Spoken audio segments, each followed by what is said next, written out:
พอดีเดินมาเห็นนะเขามีพิธีอะไรกันก็ไม่รู้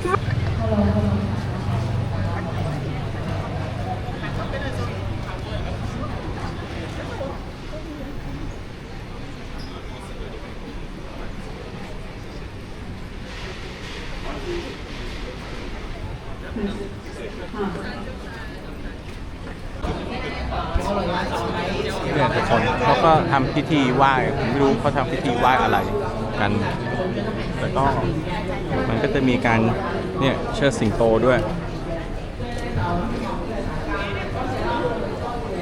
เนี่ยมีเชิดสิงโตคือวันก่อนเนี่ยผมมาผมก็เจอ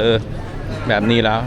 ที่เขาทำพิธีกันแบบไหว้ร้านอ่ะมีเชิดสิงโต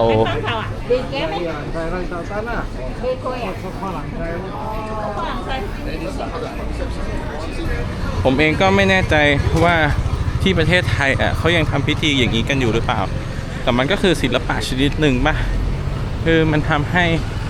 เหมือนกับว่าการเชิดสิงโตอ่ะมันยังคงอยู่ต่อไปได้อ่ะผมว่ามันน่าดูอยู่คือ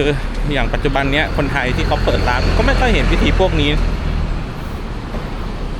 จริงมันก็เป็นการส่งเสริมธุรกิจซึ่งกันและกันน่ะ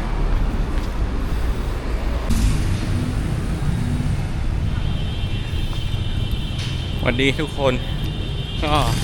เดี๋ยววันนี้ผมไปสนามบินละก็เดี๋ยวผมจะใช้วิธีการไปสนามบินคือการไปสนามบินเนี่ยมันมีหลักๆมันมีทางไปได้ทั้งหมด3ทางนะก็คือ1เรานั่งรถจากตัว KL Central ไปได้ทางเนี้ยราคาถูกแล้วก็เร็วอยู่แล้วก็วิธีที่2ก็คือนั่งรถไฟแบบ Express อันนี้ก็ขึ้นจาก KL Central ได้เลยอันนี้ก็ไปได้ส่วนวิธีที่3ก็คือการเดินทางโดยระบบรถรางของกัวลาลัมเปอร์คือนั่งรถไฟธรรมดาเนี่ยแหละที่เป็น LRT ซึ่งวันนี้เดี๋ยวผมจะลองนั่งตัวที่เป็นรถไฟ LRT ดูว่ามันสะดวกสบายไหมมันค่าใช้จ่ายเท่าไหร่แล้วมันนานหรือเปล่าไปสนามบินเนื่องจากตอนนี้ผมมีเวลาผมก็เลยอยากจะลองดูเนี่ยตอนผมอยากอยู่แถวไชน่าทาวน์กำลังเดินไปขึ้นLRT ที่มัสยิดจาเมกก็เริ่มต้นการเดินทางก็จากตรงนี้ก่อน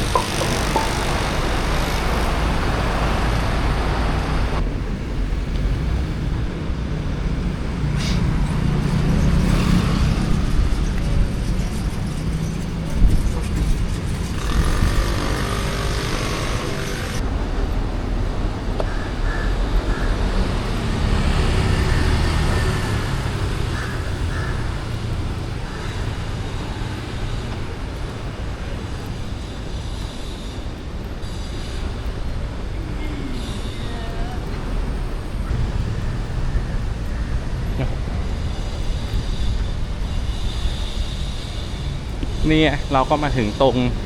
มัสยิดจาเมกละเดี๋ยวหาทางเข้าในส่วนของ MRT ก่อนเนี่ย MRT ก็อยู่ข้างหน้าเดี๋ยวผมจะนั่งสายสีน้ำตาลแล้วก็ไปต่อสายสีเหลือง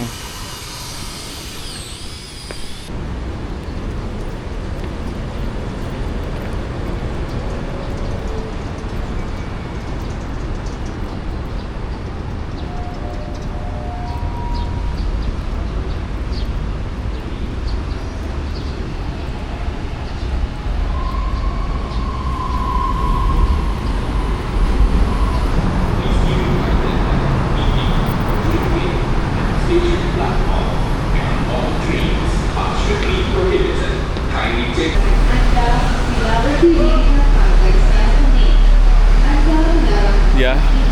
เราต้องซื้อตั๋วกันก่อนเลยผมจะไปลงที่ซุนไกเบซี่สายสีน้ำตาล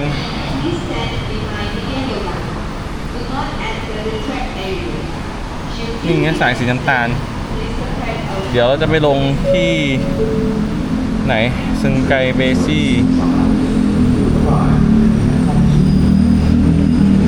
หาไม่เจอนะเดี๋ยวเจอละนี่ 3.4 ริงกิตนะ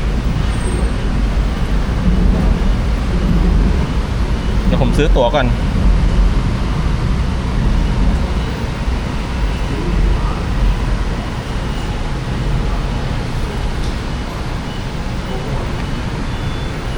แล้วผมจะใช้เงินสดโอ้ย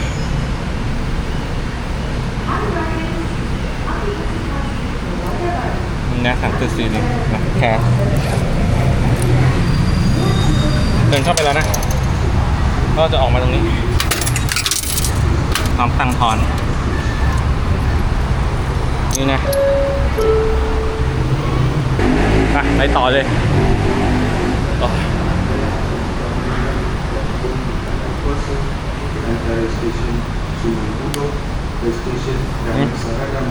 ก็ไม่ได้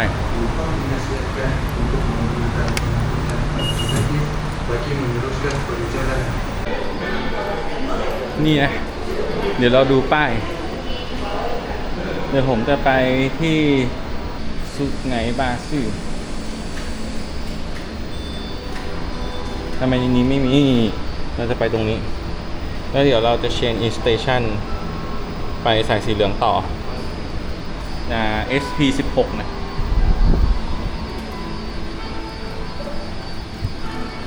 ขึ้นมารอรถละมานะ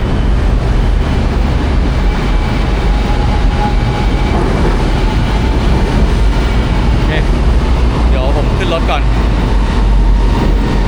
ก็ตอนนี้เราขึ้นมาแล้วนี่เดี๋ยวเราต้องมา interchange station นี้นะเพื่อที่จะไปตัวนี้โอ้เชื่อผมไปรถบัสดีกว่า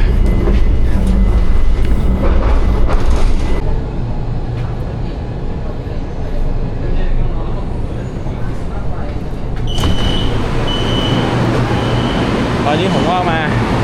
ลงในเนี่ย change show ริมเนี่ยเดี๋ยวรอ change station นะจะไปยังไง Excuse me I'm go to Sungai Besi I will see next week. next train thank you very much อ๋อเข้าใจละคือสถานีตะกี้เนี้ยมันมีรถไฟ2สีนะก็คือสีน้ำตาลกับสีส้มแต่เราอ่ะขึ้นสีส้มมามันจะมาสับคู่กันนะก็เป็นสีส้มกับสีน้ำตาลก็ถ้า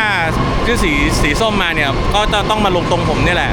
แล้วก็ต่อรออีก next train เพื่อรอไปสุไหงเบซี่โอ้โหไปรถบัสดีกว่าไปลง KL Central นะทีเดียวแล้วก็ซื้อรถบัสไปจบง่ายกว่าราคาไม่แพงด้วยนะแต่อยากลองนะไหนๆก็มาละเวลาก็มีแต่จะทันหรือเปล่าตอนนี้โอเคเดี๋ยวผมรอรถไฟก่อนนะ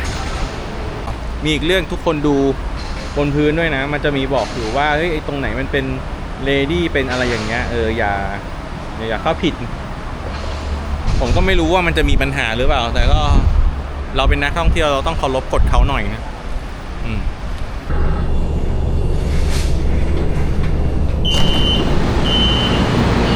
ตอนนี้เรามาถึง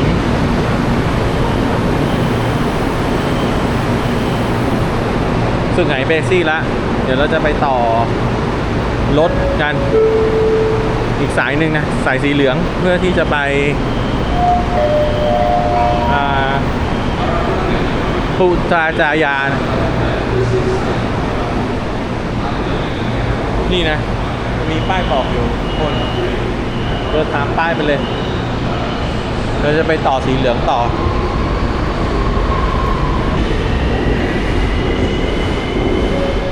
เนี่ยจะมีป้ายบอกอยู่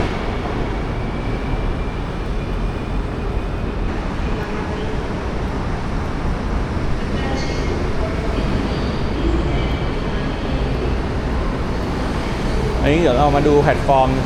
เราจะไปปูตราจายาเซ็นทรัลกันอันนี้ก็ต้องขึ้นที่แพลตฟอร์มที่1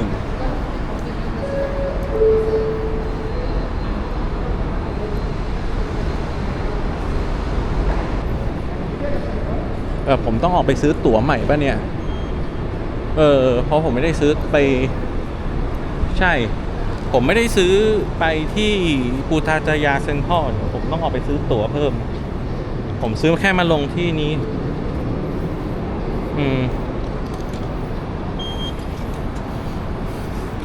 โอเค ตู้ซื้อตั๋วก็จะอยู่ตรงนี้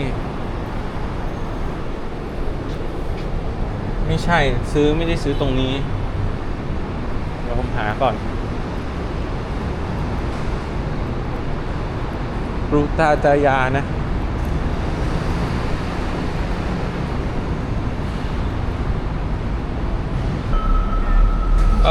ปูตาจายาเซ็นทรัล how much Sorry. The token, the ticket, you need to buy at the machine only. Machine you can buy at the machine over there, right? yeah Or but you can. I can't touch a single token Okay. But you have a cash or bank card to buy ticket. you have a cash okay Okay. yeah But you have a small money. yeah มันหาละ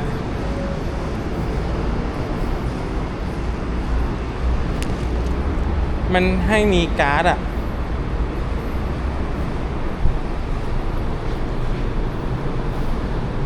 อ๋อ purchase only โอเค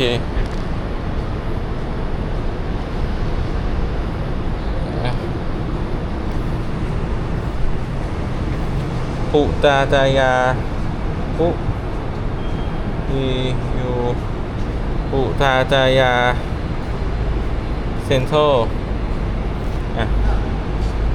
โอเคนี่ทุกคนดูที่ตู้นี้นะมันจะเขียนข้างบนเขียนว่า purchase only กดไปที่อังกฤษ English single แล้วก็ P U ปุตา U ปุตาจายาเซ็นทรัล1 คนโอเคคอนเฟิร์มcash ได้ 3.7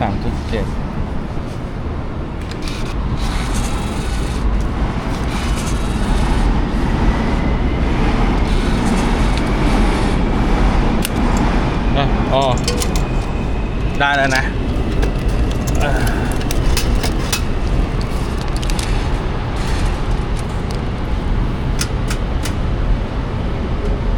เดี๋ยวรอตังค์ทอนแป๊บ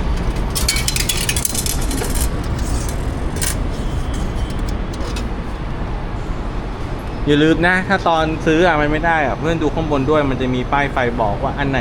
แคชอันไหนใช้การ์ดอะไรอย่างเงี้ยโง่อยู่แป๊บหนึ่งกันเลย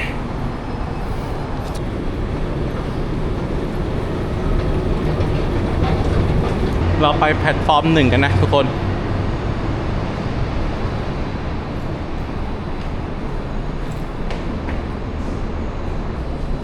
นี่นะชั้น 3แพลตฟอร์ม 1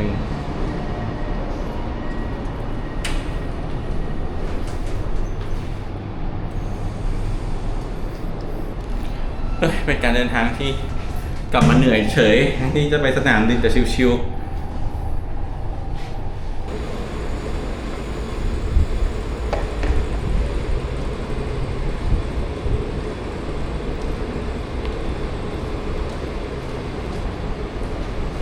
ก็อันนี้เดี๋ยวเรารอรถมานี่เขาจะมีเวลาบอกตลอดว่ารถไฟต่อไปกี่นาทีจะมาถึงแล้วนี่เหลืออีก2 นาทีก็จะมาถึงแล้วพลาดรอบนี้ก็จะอีก8 นาทีก็ถือว่าระยะห่าง6 นาทีก็ไม่ได้นานเลยโอเคยังไงเดี๋ยวผมขึ้นรถไฟแล้วเดี๋ยวไปเจอกันต่อมาแล้วนะ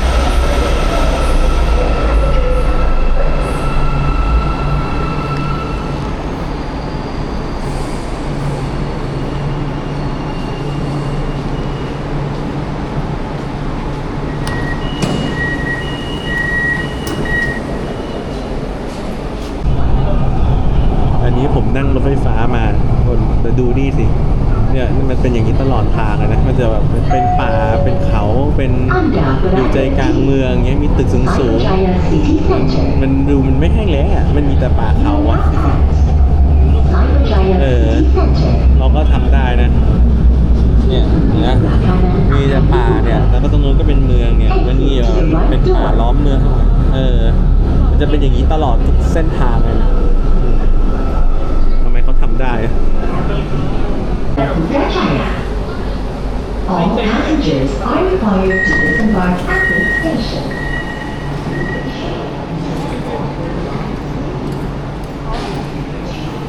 ทุกคนผมก็มาถึงพุทธจายาเซ็นทรัลแล้ว ก็เดี๋ยวจะไปต่อรถไปสนามบินต่อไป KLIA 2 อาคาร 2 ก็ถ้าใครมาแบบผมเนี่ย ก็ตอนตู้ซื้อตั๋วครั้งแรกอะไม่ต้องแบ่งครึ่งนะ ซื้อกดไปเลยว่าไปพุทธจายาเซ็นทรัลอะไม่งั้นจะต้องเดี๋ยวออกแล้วเข้าซื้อใหม่มันเหนื่อย มันลำบากอะก็เดี๋ยวต่อรถไปที่สนามบินกันต่อ ก็ถ้าสำหรับใครที่จะไปมัสยิดสีชมพูนะ ก็มาลงสถานีนี้แหละ แล้วก็หาแก๊ปต่อไปได้เลย มันใกล้ละผมจะต้องต่อรถไปสนามบิน อันนี้ทุกคนลงมาจากบันไดเลื่อนแล้วก็เดินตามมาทางจะเห็นป้ายไงเราจะไปต่อ KLIA Station กัน นี่นะทางเข้า เดี๋ยวเราจะไปสนามบินกันทางนี้ อันนี้เลยเดินเข้ามาในนี้เลย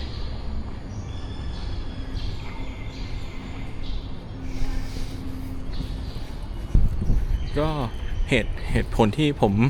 ขากลับมาเครื่องบินนะ คือผมมาคำนวณละ คือถ้าสมมุติว่าเรากลับทางหน้ารถไฟอ่ะมันจะต้องนั่งจาก KL ไปลงบัตเตอร์เวิร์ดจากบัตเตอร์เวิร์ดก็ต้องไปประดังเบซาจากประดังเบซาก็นั่งรถไฟนอนไปที่กรุงเทพอภิวัตรใช่ไหมราคามันจะอยู่ตกที่ราวๆสัก1,700-1,800ประมาณนั้นอ่ะผมได้ตั๋วเครื่องบินมาในราคาไม่ถึง 2,000 อ่ะผมคิดว่าผมเพิ่มตังค์นิดนึงนั่งเครื่องบินกลับดีกว่า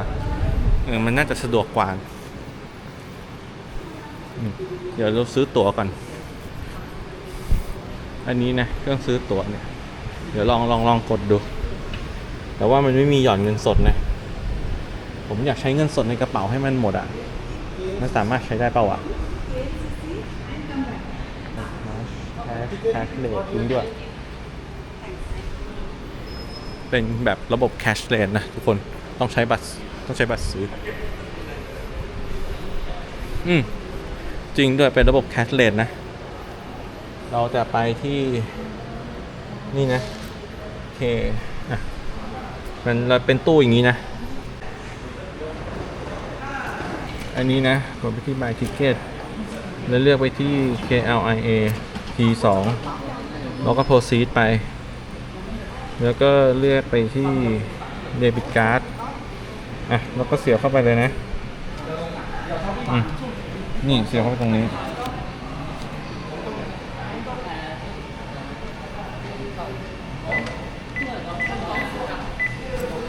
เราก็จ่ายไปโอเคเห็นเรียบร้อยแล้วนะ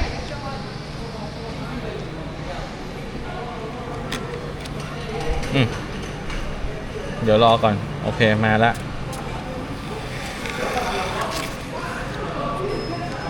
โนนะโพสอันนี้เขาจะให้ส่ง e-ticket ไปที่อีเมลหรือเปล่าไม่แน่ใจแต่เราไม่เอานะโอเคไม่ละโอเคจบละได้ละอันนี้ได้แล้วนะอันนี้เป็นตั๋วก็รอบกี่โมงเนี่ย 9.40 รอบ 12:06 นาทีนี่กี่โมงละมันเลยไปแล้วนี่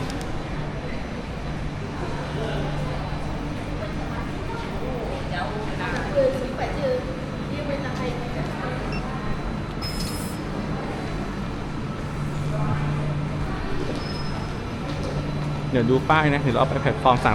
34 KILA Terminal 2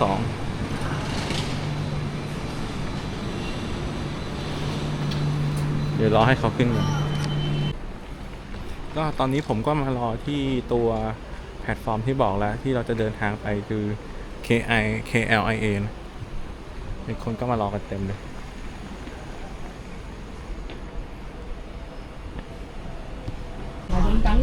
ตอนนี้ผมก็ขึ้นมาที่รถไฟละ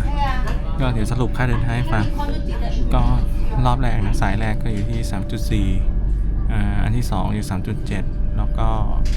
อันนี้ก็เป็น KLIA อยู่ที่ 9.4 รวมๆแล้วเป็นเท่าไหร่เดี๋ยวคำนวณกันก็ 16.5 ริงกิตนะรวมทั้งหมดคูณ8ก็ประมาณ132 บาทก็ 16.5 คือถ้าใครอยากจะเดินทางชิวๆเรื่อยๆอ่ะก็ทางนี้ก็ได้แต่ถ้าใครแบบไม่อยากลำบากก็รถทัวร์ก็ได้น่าจะสบายกว่าเยอะครับก็ประมาณนี้แหละเดี๋ยวเจอกันที่สนามบินเดี๋ยวผมจะมาสรุปทริปให้ฟังแล้วกันว่าเป็นยังไงบ้างที่มาเที่ยวทั้งหมด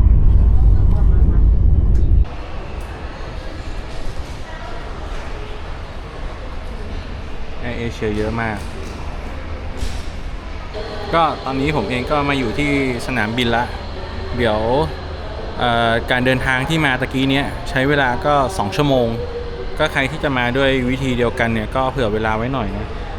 แล้วเดี๋ยวผมจะมาสรุปดิบให้ฟังคือผมโน้ตเอาไว้เอาเรื่องแรกก่อนเลยเรื่องสำคัญก็คือเรื่องอาหารการกินนะก็โดยปกติอาหารมันจะมีอยู่หลักๆเลยที่ผมเห็นมันจะมีอยู่2แบบก็คืออาหารจีนกับอาหารอินเดียซึ่งอาหารมาเลมันก็คือ2อย่างนี้แหละมันก็กินง่ายๆคล้ายกับไทยนะรสชาติก็ไม่ได้จัดจ้านก็ออกไปแนวแบบเค็มๆนะซะส่วนใหญ่เลยแล้วก็ส่วนอาหารอินเดียก็แล้วแต่จะชอบแล้วแต่จะกินนะอันนี้ผมก็ไม่ได้ค่อยได้กินเยอะแต่ก็มีกินบ้างแต่ก็กินได้ไม่ได้สกปรกนะไม่ได้สกปรกเลยพวกร้านสตรีทฟู้ดเนี่ยราคาเนี่ยมันก็จะอยู่ที่ราวๆ10 ริงกิตถึง25 ริงกิตแต่ถ้าเป็นในร้านอาหารเนี่ยก็จะตกอยู่ที่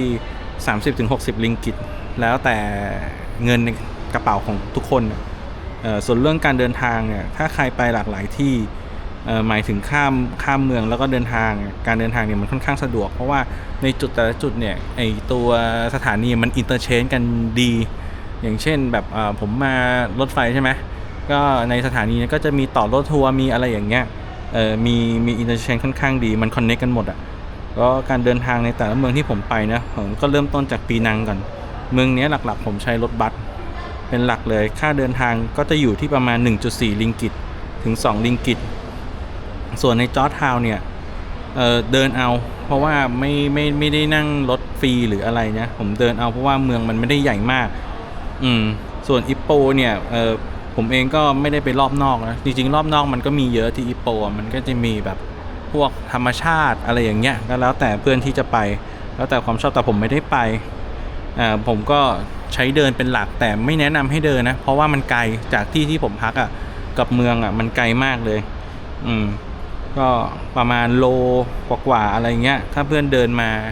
หลายวันแล้วเนี่ยมันก็จะล้าสะสมได้ให้เรียกแก๊ปดีกว่าแก๊ปที่นี่มันไม่ค่อยจะแพงส่วนกัวลาลัมเปอร์เนี่ยการเดินทางมันก็จะมีอยู่หลายประเภทนะก็จะมี LRT นั่งแก๊ปแล้วก็รถเมล์ฟรีแล้วแต่ความสะดวกของทุกคนเลยแต่ถ้าสมมุติว่าเลือกรถเมล์ฟรีก็เลือกช่วงเวลานิดนึงเพราะว่ากัวลาลัมเปอร์เนี่ยช่วงเวลาตอนเย็นถือว่ารถโคตรติดแล้วรถติดมากๆเลยผมแนะนำก็นั่งถ้าแบบไม่สะดวกกระเป๋าหน่อยก็ LRT แหละไม่ได้แพงก็1 ริงกิตกว่าประมาณนั้นไม่เกินแบบ2 ริงกิตอะไรอย่างนั้นนะครับก็แล้วแต่สะดวกดีกว่าแต่แก๊ปก็ไปได้นะบางที่ LRT ก็ไปไม่ได้อย่างเช่นวัดเฉียนสวีอะไรเงี้ยไม่ใช่วัดเฉียนสวีสิวัดจีนที่อยู่ที่กัวลาผมจำชื่อไม่ค่อยได้ละอันนั้นก็ไม่มี LRT ไปนะเพื่อนจะต้องนั่งแก๊ปไปถ้าไม่นั่งแก๊ปไปก็จะต้องเดินแบบผมจะเดินไม่แนะนำเลยผมเดินไป3 กิโลกว่าแล้วต้องเดินขึ้นเขาอีกประมาณสัก800 เมตรซึ่งมันเหนื่อยมากเลยแต่เรามาถึงขนาดนั้นแล้วก็ประมาณนั้นแหละผมว่ากัวลาลัมเปอร์ก็ต่อมานะส่วนเรื่องที่พักเนี่ยผมจะเลือกเป็นโฮสเทลซะส่วนใหญ่ก็คือเป็นดอมนะเป็นการนอนรวมมันก็จะมีปัญหาเล็กๆน้อยๆในแต่ละที่นะมันก็ไม่ได้แบบว่าดีไปหมดซะทุกอย่างอะไรเงี้ยแต่ว่าในแต่ละที่เนี่ยผมก็เลือกมาจากในทิปนะก็เอาคะแนนแบบค่อนข้างเยอะเลยแบบ9 พัดขึ้นทุกที่เลยแต่ว่าแต่ละที่ก็จะมีข้อเสียที่แตกต่างกันไปอย่างที่แรกที่ปีนังเนี่ยที่ผมไปก็ดีเกือบหมดเลยดีเกือบหมดทุกอย่างสถานที่ก็ดีทำเลก็ดีแต่ก็ขาดอย่างเดียวเลยก็คือเตียงมันแข็งมากเลย เตียงมันบางนอนปุ๊บก็ยุบเลยอะไรเงี้ยถึงพื้นทันทีมันไม่ได้สูงแล้วก็ที่ปีนังเนี่ยถ้าใครจะเลือกพักถ้าจะเลือกพักแบบสะดวกแบบเดินตามเมืองเก่าก็จอร์จทาวน์นะเลือกนอนจอร์จทาวน์แต่ถ้าใครอยากจะนอนดีๆหน่อยแบบวิวดีๆก็ไปนอนที่เขาเรียกเกอร์นี่เบย์ไปนอนแถวนั้นที่ผมพาไปที่มันเป็นสวนที่เขาถมทะเลนะไอ้นั่นก็จะได้วิวดีวิวข้างหน้าเป็นสวนเลยแล้วก็มีทะเลให้เห็นนะต่อมาก็เป็นที่อิปโปนะอิปโปเนี่ยที่พักของผมเนี่ยก็เลือกจากในทริปเหมือนกันก็9 กว่าเหมือนกันแต่อิปโปเนี่ยทุกอย่างก็ดีเหมือนกันคนก็ดีกว่าที่แรกอีกที่ปีนังแต่ขาดอย่างเดียวคือห้องที่ผมนอนเนี่ยมันไปติดถนนโอ้แข่งรถอะไรกันทั้งคืนก็ไม่รู้เหมือนกันนะนอนไม่ค่อยจะหลับแข่งรถกันทั้งคืนเลย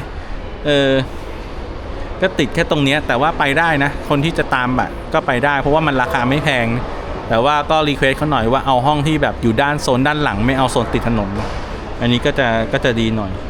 ส่วนต่อมาอันที่3เนี่ยก็จะเป็นผมพักที่โรงแรมสเปซนะที่เป็นยานอวกาศที่ไชน่าทาวน์คืออันเนี้ยต้องบอกว่ามันให้ความเป็นส่วนตัวแต่มันค่อนข้างแออัดเดี๋ยวมันแคบทุกคนมันค่อนข้างแคบแล้วอย่างที่ผมติดหลักๆเลยทุกอย่างก็ดีแหละที่ติดหลักๆเลยก็คือเรื่องทำเลไชน่าทาวน์คือตอนแรกเราไม่รู้ไงเราเพิ่งมาครั้งแรกใช่ไหมแต่ไชน่าทาวน์ที่เนี่ยมันเป็นแบบคนอินเดียกับคนจีนซะเยอะอะไรอย่างเงี้ยแล้วก็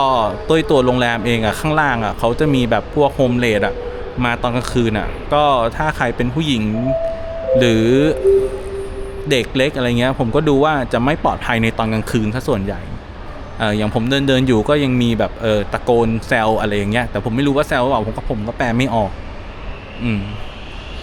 ก็แล้วก็อีกเรื่องหนึ่งก็คือเรื่องความสะอาดอันนี้ก็สำคัญนะคือผมมาเตียงก็ไม่ค่อยสะอาดมากเท่าไหร่นะแล้วก็ในเรื่องของตัวห้องน้ำเองนี่ผมไม่ต้องพูดเลยห้องน้ำนี้ก็ยิ่งไม่ค่อยสะอาดเลยถ้าใครคอนเซิร์นเรื่องนี้ก็ไม่แนะนำถ้าสมมติใครมาที่กัวลาลัมเปอร์ผมก็ไม่ได้แนะนำให้มานอนที่ไชน่าทาวน์นะเพราะไชน่าทาวน์แทบจะไม่มีอะไรเลยถ้าเปรียบเทียบเหมือนที่ประเทศไทยผมว่ามันจะใช่ต่อข้าวสารมันก็ไม่ใช่เพราะมันก็ไม่ได้มีแหล่งแฮงเอาท์ใช่ไหมก็เหมือนสำเพ็งพูดง่ายๆเหมือนสำเพ็งดีกว่าสำเพ็งที่มีก็เหมือนสำเพ็งแล้วกันเอาเป็นว่าเหมือนสำเพ็งแต่ก็ไม่แนะนำให้มานอนในไชน่าทาวน์แล้วกันครับผมแนะนำให้ไปนอนที่บุกิตมินตังกับ KLCC ดีกว่าเพราะว่าผมไปเดินมาแล้วบรรยากาศมันค่อนข้างดีกว่าเยอะต่อมาเรื่องค่าใช้จ่ายนะเรื่องค่าใช้จ่ายเนี่ยการใช้จ่ายเนี่ยผมแบ่งเป็น2 อย่างมันก็มีเรื่องการใช้เงินนะกับการ์ดอะไรเงี้ยที่ปีนังเนี่ยตอนแรกที่ผมอ่านมาที่ผมดูรีวิวมาก็สามารถใช้การ์ดขึ้นรถเมล์ได้ใช่ไหมแต่ว่าพอเวลามาขึ้นจริงแล้วมันใช้ไม่ได้ใช้แต่เงินสดซึ่งใครที่มาก็จะต้องเตรียมแบงค์เล็กๆหรือมาแตกมาย่อยเอาที่นี่ก็ได้นะผมว่ามัน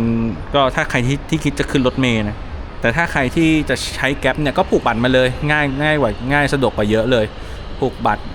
ตรกับไม่ว่าจะเป็นเครดิตหรือเดบิตก็ได้อะไรเงี้ยผูกบัตรกับแก๊ปมาเพราะที่นี่เขาใช้แก๊ปเป็นหลัก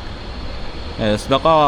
ตอนที่ผมไปเกนติ้งเนี่ยเกนติ้งนี่แคชเลสหมดเลยไม่รับเงินสดหมดเลยนะก็จะต้องเตรียมแบบพวก travel card มาด้วยแต่ travel card ที่ผมมาผมใช้ของ UTIP นะแต่ UTIP เนี่ยผมไม่เคยมาใช้เลยผมเพิ่งเอาใช้ที่นี่ที่แรกก็ไม่รู้เหมือนกันว่าใช้ที่แรกหรือเปล่าผมเอามาแตะที่มันเป็นแบบ Wi-Fi มันใช้ไม่ได้เลยนะมันใช้ไม่ได้เลยจริงๆผมเลยต้องใช้การ์ดอื่นที่เป็นเครดิตของผมนะแล้วก็ในร้านสะดวกซื้อเนี่ยก็เพื่อนๆจะจ่ายเงินสดก็ได้หรือการ์ดก็ได้อะไรเงี้ยแล้วแต่ความสะดวกเลยแล้วก็ส่วนที่กัวลาลัมเปอร์ก็ส่วนใหญ่ก็เป็นแคชเลสแต่ว่าผมพักในย่านไชน่าทาวน์ไงไชน่าทาวน์เขาก็จะรับเงินสดด้วยอะไรเงี้ยแต่ถ้าไปพักย่านดีๆหน่อยอย่างเงี้ยผมก็ไม่แน่ใจว่าเขาจะรับเงินสดหรือเปล่าแต่คิดว่ารับแหละแล้วก็สำคัญเลยเรื่องอากาศตอนที่ผมมาเนี่ยมันเป็นช่วงกุมภานะอากาศค่อนข้างร้อนมากผมว่ามันร้อนกว่าประเทศไทยอีกคือจะอธิบายยังไงคือแบบมันร้อนมันร้อนจริงจังมันอบอยู่ข้างในร้อนแบบถ้าใครมาก็อาจจะต้องใส่เสื้อผ้าที่มันโป่งๆมาหน่อยอะไรเงี้ยแบบให้มันแบบระบายอากาศดีๆหน่อยแล้วก็เตรียมพัดลมอะไรเล็กๆมาด้วยอย่างเงี้ยมันร้อนจริง ร้อนมากๆก็คิดว่าน่าจะมีแค่นี้แหละนะถ้าใครจะมีคำถามหรือถามอะไรผมอ่ะก็ถามกันมาได้นะก็ถ้าใครดูมาถึงขนาดนี้แล้วอ่ะก็ฝากกดไลค์กดแชร์ Subscribe แล้วติดตามให้ผมนิดนึงเป็นกำลังใจให้ผมก็ไปดูว่าเดี๋ยวทริปต่อไปเนี่ยเดี๋ยวผมจะไปไหนอะไรอย่างเงี้ยนะก็ขอบคุณทุกคนมากบาย